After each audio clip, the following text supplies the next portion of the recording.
Olá, amigos. Bom dia, boa tarde ou boa noite.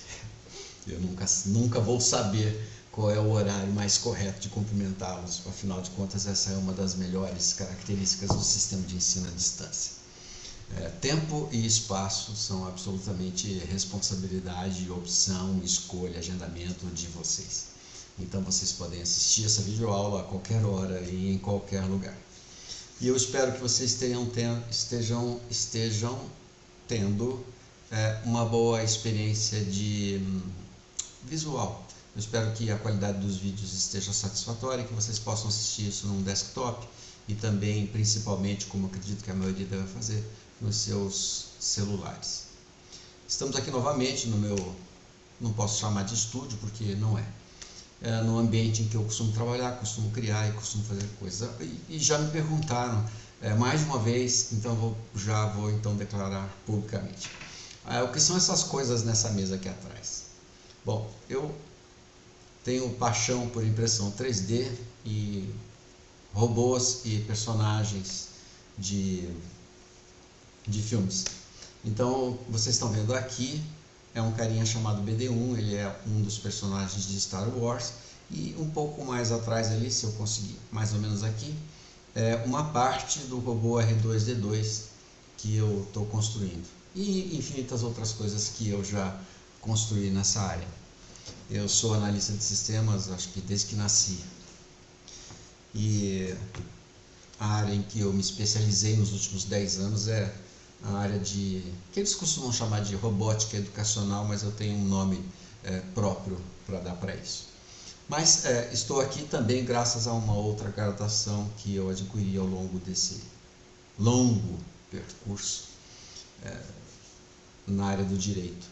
Então, eu nunca fui advogado, não exerci, mas caminhei no direito, na graduação, na pós-graduação, no mestrado. Então, dediquei alguns anos da minha vida ao direito, mas nunca me distanciei da informática. E o resultado é que o direito me ajudou a me tornar um profissional melhor e enxergar as coisas com mais clareza. Muito bem, então num outro momento falamos mais sobre os meus brinquedos e sobre esta curva na minha vida profissional que me levou até o direito. Hoje é rápido, simples, mas não deixem de ler os conteúdos que estão lá à disposição, que complementam ferozmente o que vamos abordar hoje. Então vamos lá? Hoje nós vamos falar dos tipos de comunicação. Bom, na aula passada falamos sobre os modelos de comunicação. Hoje nós vamos falar sobre os tipos de comunicação. Muito bem, é fácil presumir a que tipos de comunicação eu me refiro. Nós estamos num ambiente meramente acadêmico, fortemente teórico, mas estamos tentando enxergar com mais clareza, alguns meandros dessa relação tão importante entre os seres inteligentes que habitam a superfície desse planeta, que é a comunicação. É uma das coisas mais complexas, mais importantes e uma das maiores responsáveis pela nossa sobrevivência, como eu disse agora há pouco, na superfície desse planeta. Embora tenhamos a inteligência que foi necessária, de nada adiantaria se nós não conseguíssemos transmitir essa inteligência e nos organizar e criar coisas que permitiriam um maior conforto e nos manter até hoje no topo da cadeia alimentar. Muito bem, então vamos aos tipos de comunicação que são bem fáceis de assimilar. Muito bem, a comunicação verbal. Vamos dar então uma ênfase a isso, porque especificamente a comunicação verbal começa a enfrentar um declínio voraz, quase agressivo. Não se dá mais importância a tipo de comunicação verbal. Isso é muito comum porque a mídia hoje, isso seria comum de se esperar, A mídia hoje dá muita ênfase ao jovem, a uma nova forma de se comunicar, e também devido às impropriedades do sistema educacional fundamental, a arquitetura da língua portuguesa começou a sofrer alguns tipos de quebras, de rupturas. E tudo isso vem sendo justificado por uma forma de flexibilizar a gramática e a sua rigidez em nome da transação da comunicação. O importante, portanto, é que você faça-se compreender, ainda que você fale errado.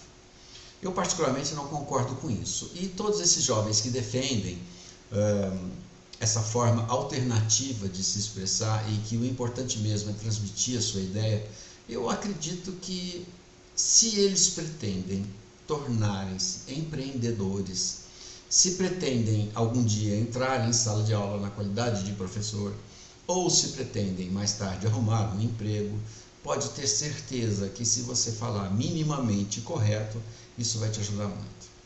Muito bem, portanto, a comunicação verbal é aquela que se dá falando. Então, é a mais comum, a mais antiga e a que mais persiste, e graças a uma arquitetura extremamente complexa, delicada e muito eficiente das cordas vocais do corpo humano. Então, a comunicação verbal é aquela que se dá de pessoa para pessoa, seja por meio de um ambiente computacional ou não. Então, a comunicação verbal, a primeira. Na sequência, obviamente, a comunicação não verbal. Mas, veja, ela não é simplesmente não verbal no sentido de que está acontecendo uma comunicação silenciosa. Muitas vezes isso está acontecendo ao mesmo tempo. Então, veja isso. Quando você estiver em sala de aula ou estiver auxiliando um professor, ou eu, por exemplo, neste exato momento, estou fazendo uso da comunicação verbal e também estou usando um pouco de comunicação não verbal. Eu estou usando os meus gestos e as minhas expressões faciais para enfatizar, para grifar, para colocar em negrito algo que eu estou dizendo. Então é muito comum você gesticular durante o tempo em que está falando, principalmente em público. Até certo ponto isso é necessário, para que você possa enfatizar certos momentos e fazer certos gestos que enfatizem o que você está dizendo. Mas ela também pode significar insegurança, pode significar a falta de conteúdo. A pessoa, então, portanto, precisa gesticular demais para poder transmitir aquela ideia e os receptores, a plateia, percebem. Então, o equilíbrio entre estes gestos, quando você está falando, discursando ou dando uma aula, é muito importante você considerar isso. Mas, enfim, a comunicação não verbal é aquela que efetivamente se dá por gestos.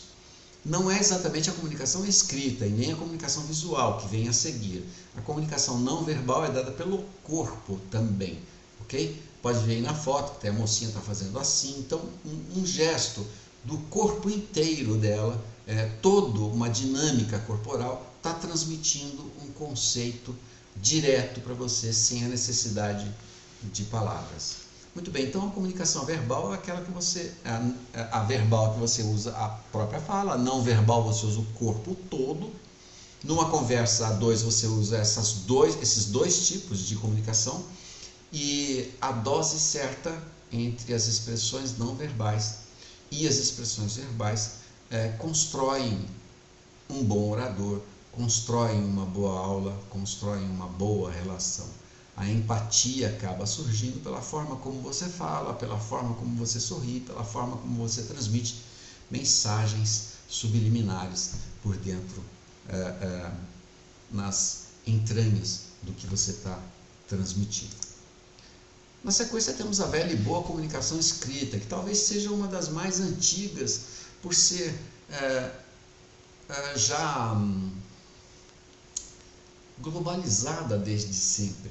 Há centenas de milhares de tipos de comunicação escrita. Nós podemos encontrar a comunicação escrita em cavernas, desde 1500 a.C., e muito menos ainda, 1500 ou qualquer coisa, porque a espécie humana, uma vez que pensou em perpetuar algum instante ou pensou em alguma forma expressar algum pensamento, quando a comunicação ainda não era completamente desenvolvida no sentido de um diálogo, de uma organização social, as pinturas rupestres bem representam isso.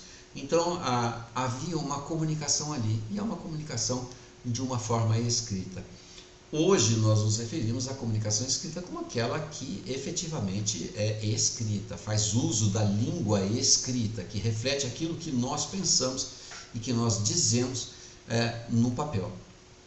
E é até engraçado nos referirmos a isso hoje como papel, né? Na verdade, praticamente não usamos mais papel hoje, mas a linguagem escrita, amigos, acreditem, quando bem escrita, ainda é um veículo de comunicação que impõe respeito, que impõe cordialidade, educação, potencialidade.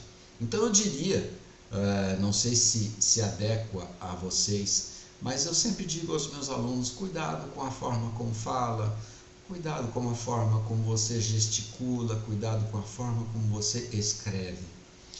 Você não precisa ser um senhor da escrita e nem um rei da oratória, mas procurar falar minimamente correto, sorrir na hora correta, ser educado, gentil. Isso sempre vai abrir as portas para você em qualquer lugar do mundo. Muito bem, a comunicação escrita teve o seu ápice, né, na época dos jornais e das revistas e de tudo mais que hoje literalmente não existe mais. Muito bem, então tem aqui a fotinha até de um jornal, um tipo jornalzinho, um pedacinho de uma revista.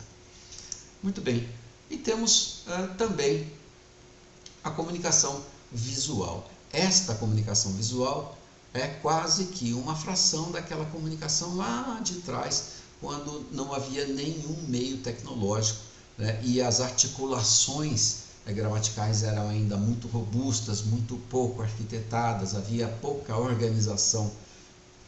Então, a forma de escrever, de perpetuar ou de registrar era mais uma questão visual.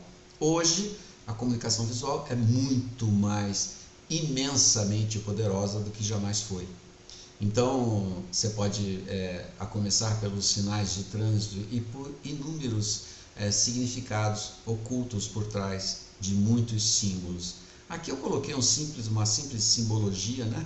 Para que bater o olho ali e entender, olha, fique ali e quando não for mais para ficar, ande para frente.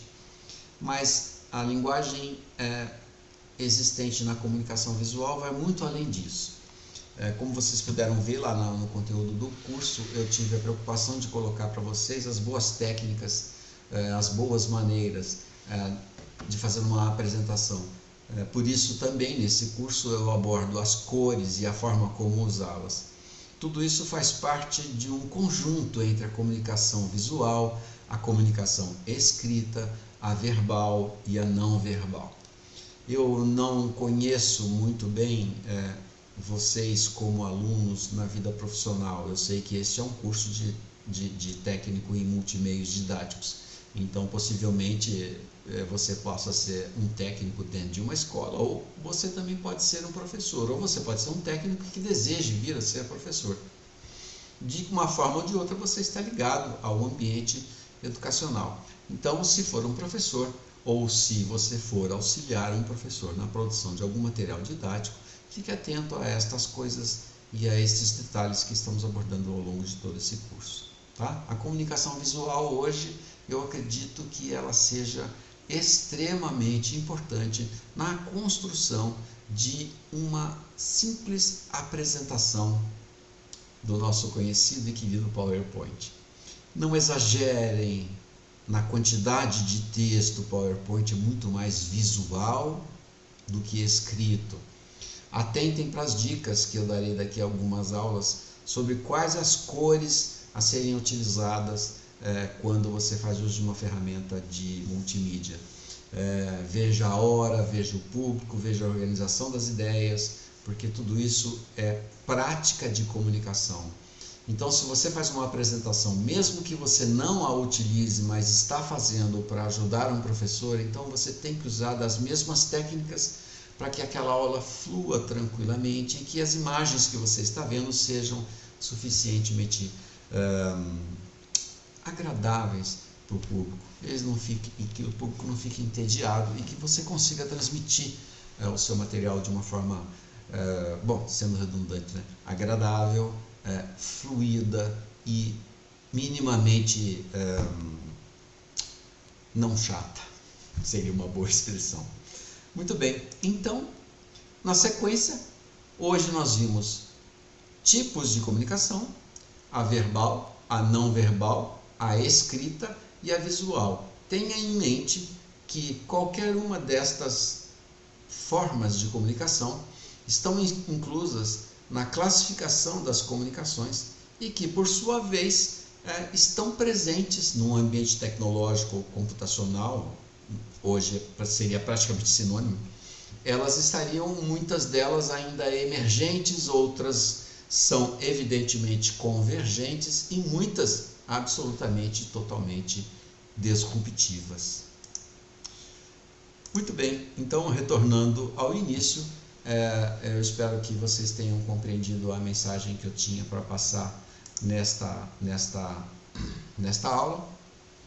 Leiam os textos, muitos desses textos vão levar vocês a aspectos críticos. Parem, pensem e reflitam sobre o que estão lendo, ok? Então, um abraço, até a próxima.